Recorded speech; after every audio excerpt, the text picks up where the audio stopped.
चलिए सभी बच्चों को जय हिंद। आप लोग एक बार बता दो, साउंड जा रहा है, वीडियो ठीक से चल रहा है? तो आप सभी बच्चे एक बार यस लिख दीजिए। सभी बच्चों को जय हिंद, गुड इवनिंग। और जैसा कि मैंने कल इन्फॉर्मेशन दे दिया था, आपको बता दिया था कि आज से आपका जो है वह ज़्यादा समय भी नहीं लेंगे आपका। ठीक है, हम समझते हैं कि आप दिन भर से भी थके होंगे, तो ज़्यादा समय भी आपका नहीं लेंगे। महज 25 से 30 मिनट आप हमारे साथ रहिए, बिल्कुल बारीकी से चीज़ों को सुनिए, देखिए एक्सेस है उतना। और इनऑर्गेनिक केमिस्ट्री हम लोग आज से स्टार्ट करेंगे। हालांकि इनऑर्गेनिक केमिस्ट्री मैंने पहले भी एक लेसन पढ़ा दिया, लेकिन पी ब्लॉक जो चैप्टर है उसको पढ़ने के लिए आपको क्या करना पड़ेगा, पहले 8-10 क्लासेस बेसिक करना पड़ेगा। तो आप बिल्कुल मन में ये बना लीजिए कि हमें प्रिपरेशंस करना है, तैयारी करना है, एग्ज़ाम कोई भी चीज़ का हो, ठीक है ना, हमको प्रिपरेशंस करना है और अच्छे मार्क्स लाने और हंसते खेलते मार्क्स लाने। ज़्यादा गहराई में सोचना भी नहीं है चीज़ों को। तो आइए बिना किसी समय गवाए हम लोग आज जो है इनऑर्गेनिक केमिस्ट्री का हम लोग बेसिक क्लास करेंगे, ठीक है। और टॉपिक मेरा क्या होगा वो अभी आपको पता चल जाएगा। बेसिक इनऑर्गेनिक केमिस्ट्री, और ये सारे के सारे बच्चों को जानने पड़ेंगे। कुछ बच्चे जानकारी इसमें होगी, कुछ बच्चों को बिल्कुल जानकारी नहीं होगी, कुछ बच्चे इसमें बहुत सारे जानते होंगे।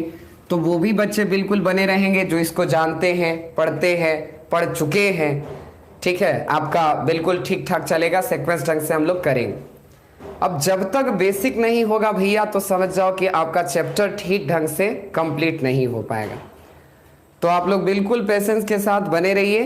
25 मिनट ही हमको रखना है, 25 मिनट 30 मिनट एक्सेस है, इससे हम ज़्यादा ठीक है नहीं रहेंगे, आपको परेशान नहीं करेंगे, ठीक है ना।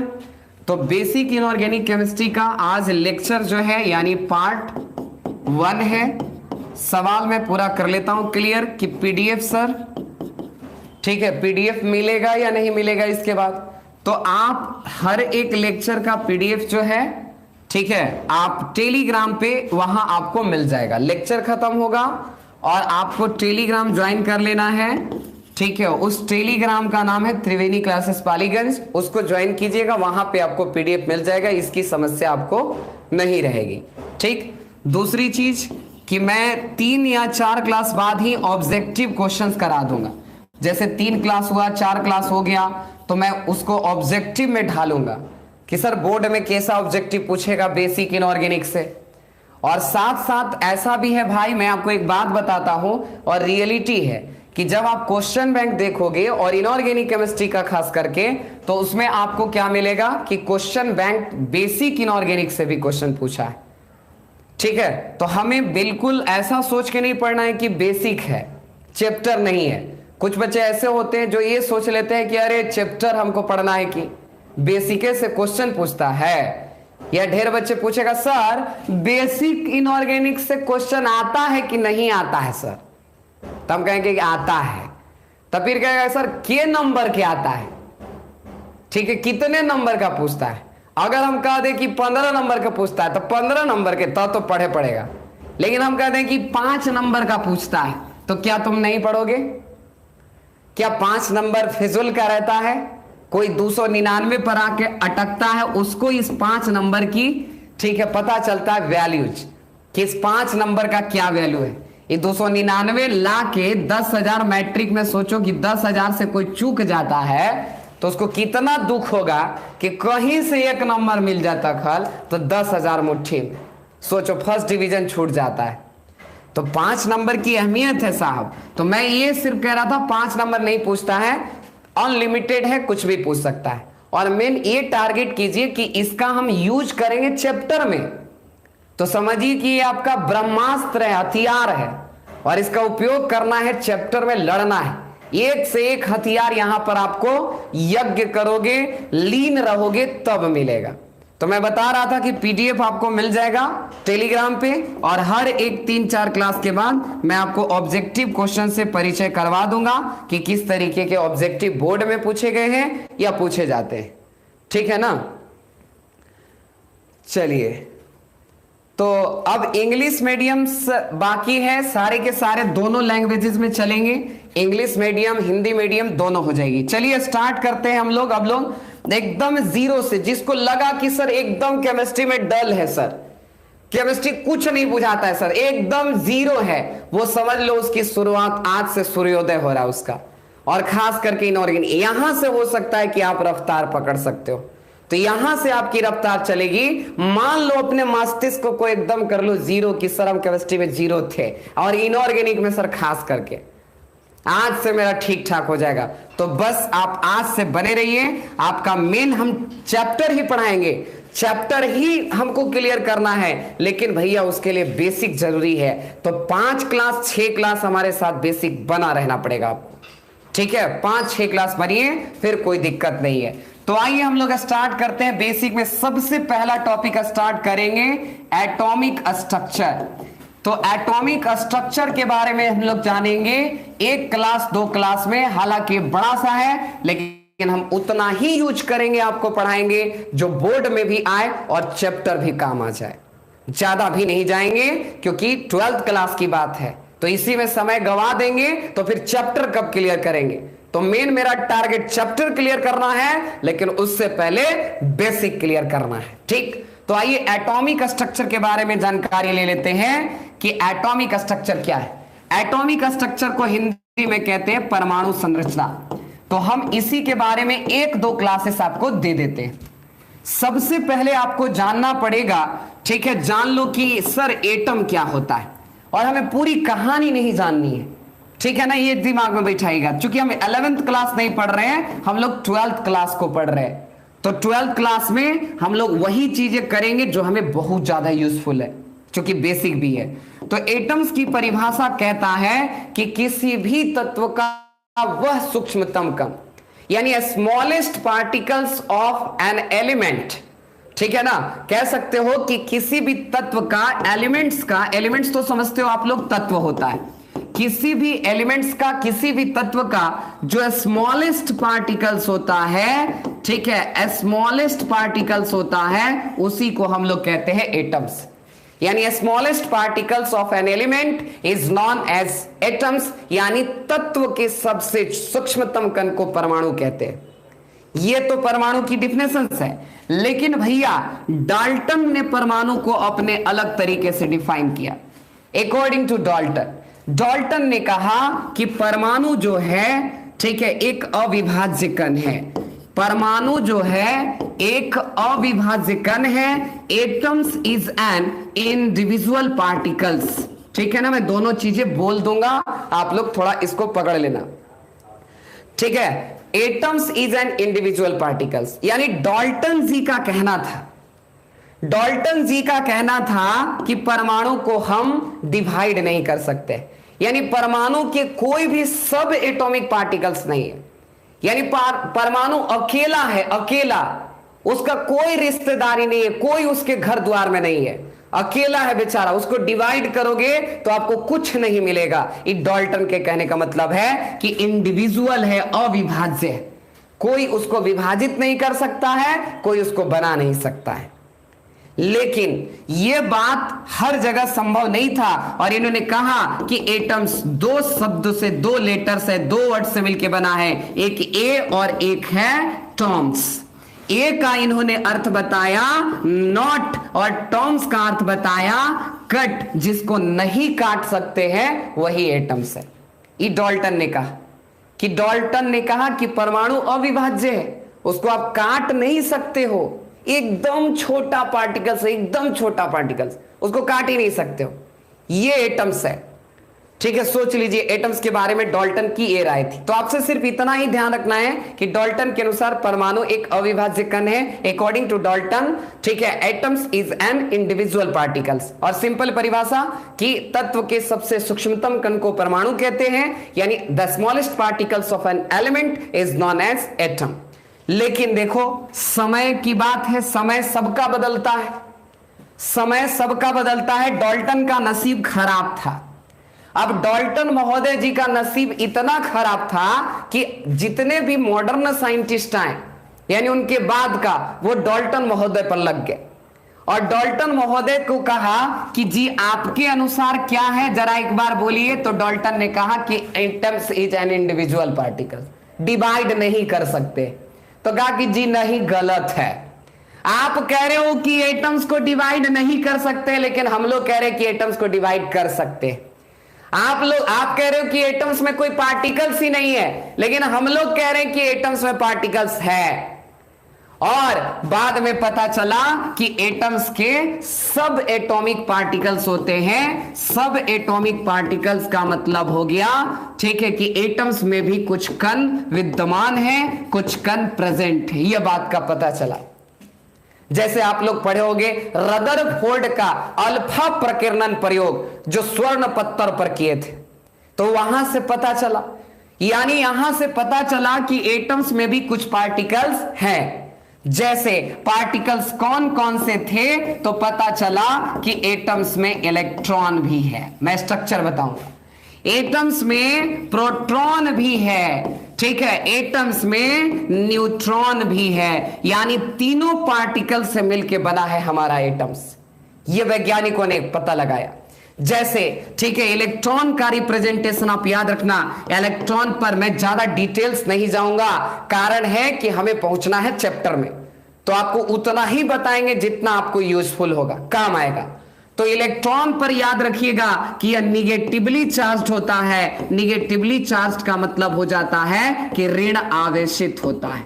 तो इलेक्ट्रॉन पर कैसा चार्ज? ऋण आवेश चार्ज। इतना ही आपको जानना है। प्रोटॉन्स पर पता लगाया गया, तो प्रोटॉन्स पर कैसा चार्ज आया? पॉजिटिवली चार्ज होता है। पॉजिटिवली चार्ज का मतलब कि धन आवेशित होता है, ठीक है ना, धन आवेशित होता है।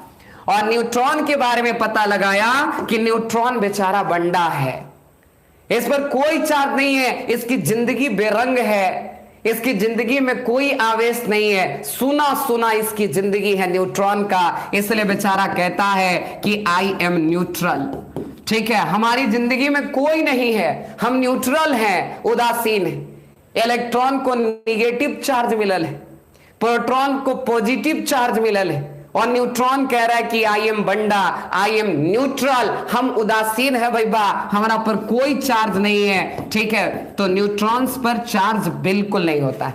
और यही तीनों पार्टिकल्स किसमें पाए जाते हैं? एटम्स में। तो एटम्स में यही तीन पार्टिकल्स है, और इन्हें तीन पार्टिकल्स को फंडामेंटल पार्टिकल्स कहा जाता है। क्या कहा जाता है? फंडामेंटल पार्टिकल्स कहा जाता है। फंडामेंटल का मतलब मौलिक कण इसको कहा जाता है। मौलिक का मतलब होता है वास्तविक कण। तो परमाणु के कितने वास्तविक कण हैं, कितने फंडामेंटल पार्टिकल्स है? आपसे पूछेगा 3।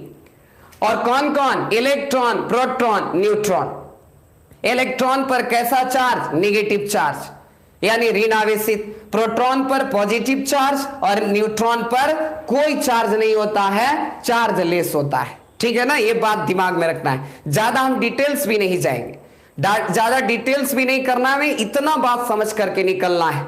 तो electron, proton and neutrons are subatomic particles of an atom, and these particles are also known as fundamental particles. यानी परमाणु के 3 उपकण होते हैं, इलेक्ट्रॉन, प्रोटॉन, न्यूट्रॉन, और ये तीनों को हम लोग मौलिक कण कहते हैं, फंडामेंटल पार्टिकल्स कहते हैं। बात आ रही है समझ में?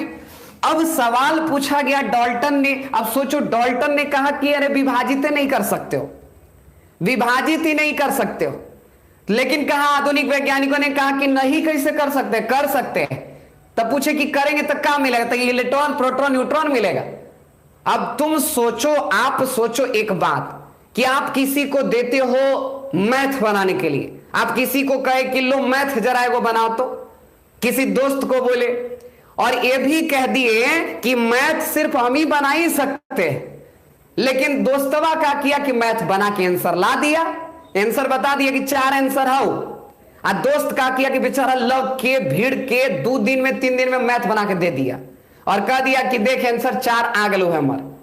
तो उससे तुम भड़क जाओगे, पूछोगे कि 4 आ गए, लो कैसे आ गए, दिखाओ तो तनी, ठीक है। और तुरंत देखने के लिए उसकी कॉपी डिमांड कर दोगे कि लाओ दिखाओ। जब तक नहीं देखेंगे तब तक नहीं। आप पूरा देखेगा बारीकी से कि ई कैसे कर दिया, ई कैसे कर दिया, सारा चीज देखने के बाद निर्णय लेगा कि हाँ ठीक है। अब सोचिए, डाल्टन इतनी बड़ी बात कह दिए और वैज्ञानिकों ने कहा कि नहीं, ये सब एटॉमिक पार्टिकल्स एटमे में है। आप कैसे कह रहे कि नहीं है क्या है? और डिस्कवर्ड हुआ नाभिक का, ये सब का। तो आखिर बात पता चला कि जब ये सब पार्टिकल्स एटम्स में प्रेजेंट है तो कहीं ना कहीं विद्यमान होगा, कहीं ना कहीं उसका पोजीशन होगा, कहीं ना कहीं उसकी स्थिति होगी। ठीक है, कोई ना कोई फॉर्मूला लगा होगा। तो कहा जी रुकिए, आपको समझाते हैं कहां का है। और तब बना क्या? एटॉमिक स्ट्रक्चर बना। ठीक है, एटॉमिक स्ट्रक्चर दिया गया सारे साइंटिस्ट मिलकर के। थॉमसन ने अलग दिया, रदरफोर्ड ने अलग दिया, ठीक है, निल्स बोर ने अलग बनाया। लेकिन हम उतना नहीं जाएंगे साहब, हम सिर्फ और सिर्फ बात करेंगे इलेक्ट्रॉन, प्रोटॉन, न्यूट्रॉन्स की पोजीशंस, क्योंकि हमें चैप्टर तक जाना है। ठीक है ना, हम 11th नहीं पढ़ रहे हैं, 12th पढ़ रहे हैं, इस बात का भी हमें ठीक है ख्याल रखना है। अब देखो भैया, न्यूक्लियस ही होता है। मान लो ये एटम्स, हम एक एटॉमिक स्ट्रक्चर बना रहे, तो ये आपका न्यूक्लियस है। ठीक है ना, पूरा एकदम गाना सेट होगा, एकदम मजा आएगा। ठीक है, एकदम जितना भी होगा, यही तो इनऑर्गेनिक में मजा आएगा। 1-2 दिन क्लासेस करके आप देखिए, काफी अच्छा फील होगा। ज्यादा देर का क्लास भी नहीं। मान लो भैया कि ये एटम्स है और ये सर्कुलर पथ में बना दे रहा हूं। ठीक है ना, ये सर्कुलर पथ है। तो देखिए, इस जो लाल कलर का दिखाई दे रहा है, इसी को कहा गया नाभिक, यानी नाभिक को इंग्लिश में कहते हैं न्यूक्लियस। ठीक है, न्यूक्लियस कहते हैं इसको। और नाभिक की खोज कौन किए थे? रदरफोर्ड किए थे। यह बात याद रखना, अल्फा प्रकीर्णन प्रयोग के द्वारा रदरफोर्ड ने नाभिक की खोज किया था। मॉडर्न फिजिक्स में पढ़ना है आप लोगों को, पूरा डिटेल से पढ़ना है कि रदरफोर्ड का अल्फा प्रकीर्णन प्रयोग स्वर्ण पत्थर पर किए थे। तो रदरफोर्ड ने न्यूक्लियस का पता लगाया था। तो सर न्यूक्लियस कहते किसको है? सर नाभिक कहते किसको है? तो आपको कहना है कि किसी परमाणु का जो केंद्रीय भाग होता है, परमाणु का जो सेंट्रल पोर्शन होता है, यानी central portion of an atom is known as nucleus. परमाणु के सबसे केंद्रीय भाग को ही क्या कहते हैं? नाभिक कहते हैं। और नाभिक की खोज कौन किए हैं? रदरफोर्ड। पूछ सकता है, ठीक है, दो मत वाली बात नहीं। इतना सिंपल सवाल भी ना पूछे तो यह दिक्कत है। और वैज्ञानिकों को पता चला रदरफोर्ड को कि परमाणु में धनावेश है, नाभिक में धनावेश है। और नाभिक में धनावेश के कारण पता चला कि नाभिक में प्रोटॉन्स है और साथ में रखा गया है न्यूट्रॉन्स को। नाभिक में प्रोटॉन्स और क्या प्रेजेंट है? न्यूट्रॉन्स प्रेजेंट है न्यूक्लियस में। तो न्यूक्लियस में protons and neutrons are present in nucleus of an atom. किसी भी परमाणु के नाभिक में प्रोटॉन और कौन प्रेजेंट होते हैं? न्यूट्रॉन प्रेजेंट होते हैं। तो भैया इसी में प्रोटॉन है और इसी में आपका क्या है? न्यूट्रॉन है। इसी में प्रोटॉन है, इसी में न्यूट्रॉन है, न्यूक्लियस में। बोलो परिभाषा क्लियर, खोज क्लियर, कौन कौन उपस्थित है? डाल्टन को समझाया कि डाल्टन जी आइए, पता लगा है कि प्रोटॉन्स कहां मिला? न्यूक्लियस में, और ओकरे साथे साथे न्यूट्रॉन भी चल रहा है। तो इस बात का पता तो लग गया। अब पूछे डाल्टन की जरा एक बात समझाओ कि इलेक्ट्रॉन कहां है भैया? तो निल्स बोर ने सेल की खोज किया है। ये जो सर्कुलर पथ दिखाई दे रहा है, इसी को हम लोग कहते हैं सेल। सेल को ही कहा जाता है ऑर्बिट, और ऑर्बिट को ही कहा जाता है एनर्जी लेवल। बात समझो मेरे भाई, सेल का मतलब हिंदी में होता है कक्षा, ठीक है, ऑर्बिट का मतलब ही कक्षा, और एनर्जी लेवल का मतलब होता है ऊर्जा स्तर। और सेल की खोज पूछे कि कौन किए हैं? तो सेल की खोज किए हैं निल्स बोर नामक वैज्ञानिक ने किया है सेल की खोज। याद रखना इस चीज को। तो सेल किसे कहते हैं? What is cell, what is orbit? तो कहता है कि एक्स्ट्रा पोर्शन ऑफ न्यूक्लियस। नाभिक को छोड़ दीजिए और नाभिक के छोड़ करके जो भाग बच जाता है, जिसमें इलेक्ट्रॉन पाए जाते हैं, उसी को सेल कहा जाता है। Extra portion of an atom which या इन विच इलेक्ट्रॉन्स आर प्रेजेंट। ठीक है, अगर किसी नाभिक के छोड़ दीजिए और बाकी परमाणु का जो हिस्सा होता है, ठीक है ना, जो वृत्ताकार पथ होता है जिसमें इलेक्ट्रॉन मौजूद होते हैं, उसी को कहते हैं सेल। यानी साफ पता चला कि सेल बेचारा कहां है, इलेक्ट्रॉन बेचारा कहां है, तो इलेक्ट्रॉन प्रेजेंट है आपके सेल में, ऑर्बिट में। और सेल किसे कहते हैं, तो नाभिक के चारों ओर का वह क्षेत्र या परमाणु का वह भाग, नाभिक को छोड़कर जहां इलेक्ट्रॉन पाए जाते हैं उसे हम लोग कहते हैं सेल। और सेल की खोज निल्स बोर किए हैं, ठीक है, और सेल में इलेक्ट्रॉन मौजूद है। सेल को कहा गया कि हम लोग सूचित किससे करते हैं, तो सेल को सूचित करते हैं KLMN डॉट डॉट, या तो 1 2 3 4 डॉट डॉट, आगे इसकी चर्चा करेंगे। तो सेल का रिप्रेजेंटेशन क्या है भैया, तो यही आपका सेल है। जैसे मान लो ये आपका न्यूक्लियस, तो ये आपका क्या हो जाएगा, ठीक है, ध्यान देना, ये आपका क्या हो जाएगा, सेल हो जाएगा। इसको हम कहेंगे, इसको क्या कहेंगे भैया, 1 2 3, इसको ऐसे कर दो, ठीक है, यहां से कर दो 1 2 3 4, या तो कर दो KLMN, इस तरीके से कर लेंगे। तो यही आपका क्या है, सेल है। और इसी में कौन मौजूद रहता है, तो इसी में आपका इलेक्ट्रॉन्स मौजूद रहेगा। इस तरीके से इसी में आपका क्या मौजूद है, तो इलेक्ट्रॉन मौजूद है, ठीक है ना, इलेक्ट्रॉन प्रेजेंट है। चलिए, तो इतनी बात हम लोग समझ गए कि सेल क्या है, इलेक्ट्रॉन्स क्या है, इसको समझ लो थोड़ा सा। एक और बात समझिए, सेल का जो सबसे बाहरी हिस्सा दिखाई दे रहा है, इसको कहते हैं हम लोग आउटर मोस्ट सेल, यानी बाह्यतम कक्षा कहते हैं इसको। इसको क्या कहते हैं, आउटर मोस्ट सेल कहते हैं। ध्यान देना, किसी परमाणु की सबसे बाहरी कक्षा को कहते हैं आउटर मोस्ट सेल। और आउटर मोस्ट सेल को ही हम एक और नाम से जानते हैं, वैलेंस सेल। क्या कहते हैं भैया, वैलेंस सेल। किसको कहते हैं, आउटर मोस्ट सेल को। हिंदी में क्या कहते हैं, बाह्यतम कक्षा, इंग्लिश में आउटर मोस्ट सेल। एक और नाम वैलेंस सेल। और इसके अंदर वाली कक्षा को, अंदर चले जाइए इससे, तो जस्ट इसके अंदर जाओगे तो इसको देखो, इसको हम लोग कहते हैं पेनल्टीमेट सेल। पेनल्टीमेट सेल कहते हैं इसको, लेकिन इसका हिंदी नहीं ध्यान में रखना है। पेनल्टीमेट सेल, बाह्यतम कक्षा के जस्ट अंदर जाएंगे तो पेनल्टीमेट सेल होता है। और सर उसके अंदर जाएंगे तो एंटी पेनल्टीमेट होता है। एकरे में एंटी जोड़ देते हैं, तो उसके अंदर यदि जाते हो, यानी इस वाले हिस्से को देखो, तो इसको हम लोग कहते हैं एंटी पेनल्टीमेट सेल। इसको एंटी पेनल्टीमेट सेल कहते हैं, ठीक है। तो बाह्यतम कक्षा को क्या कहते हैं, आउटर मोस्ट सेल, बाह्यतम कक्षा। उसको एक और नाम से, किस नाम से जानते हैं, संयोजी कक्षा, यानी वैलेंस सेल।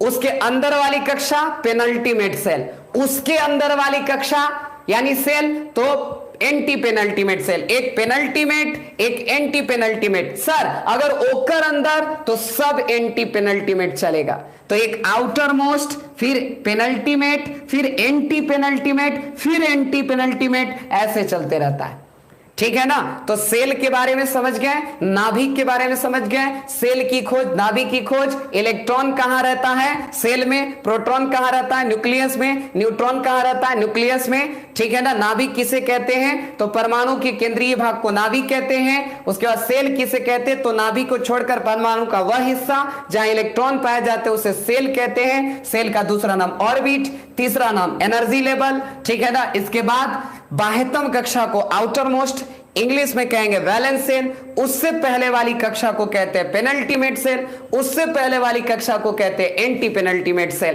परमाणु के कितने मौलिकन होते हैं, तो 3 मौलिकन, electron, proton, neutron. Electron negative charge, proton positive charge, neutron बढ़ना है, उदासीन है। इसके बाद यही आपका मौलिकन है, यही आपका सब एटॉमिक पार्टिकल्स है। डाल्टन के अनुसार परमाणु क्या है, तो एक अविभाज्य कण है जिसको विभाजित नहीं कर सकते, यानी 2 से मिलकर बना है, ए और टॉम्स। ए का मतलब नॉट, टॉम्स का मतलब कट, जिसको नहीं काट सकते वो एटम्स है। लेकिन परमाणु की सिंपल परिभाषा क्या है, तो तत्व के सबसे छोटे कण को, smallest particles of an element is known as atoms. आज की कहानी यहीं तक रखेंगे, ज्यादा तनाव आपको नहीं देना है, धीरे धीरे स्तर बढ़ेगा। अभी बिल्कुल आंगनवाड़ी वाला खेल था, इतना तो हर कोई बता लेता है, इतना तो हर कोई जानता है, ठीक है, इतना हर कोई बता लेता है, लेकिन मैंने कहा है कि 0 लेवल से करेंगे। हमें उन बच्चों का भी ख्याल है जो बिल्कुल नहीं समझते, तो मैं ज्यादा भार नहीं दूंगा, बस इतना ही करूंगा। ये कोई भी पढ़ा लेगा, ये बात हम वाकिफ है, समझ रहे, ठीक है ना। लेकिन इसके आगे का क्या मैटर है वो हम कल मिलेंगे। तो आज के लिए बस इतना ही। आप लोग जुड़े, ठीक है, और दूसरों को भी जोड़ें। और आज आपने बिल्कुल सपोर्ट किया, इसके लिए बस इतना ही। देख लो, पीडीएफ में इंग्लिश में भी पीडीएफ रहेगा, हिंदी माध्यम में भी पीडीएफ रहेगा, दोनों माध्यम में पीडीएफ रहेगा। कल से आते ही आपको स्टार्ट कर देंगे मैटर, ठीक है, कोई समझाने की जरूरत नहीं रहेगा, ठीक है ना। तो आज के लिए बस इतना ही। Thank you very much. जय हिंद, जय भारत।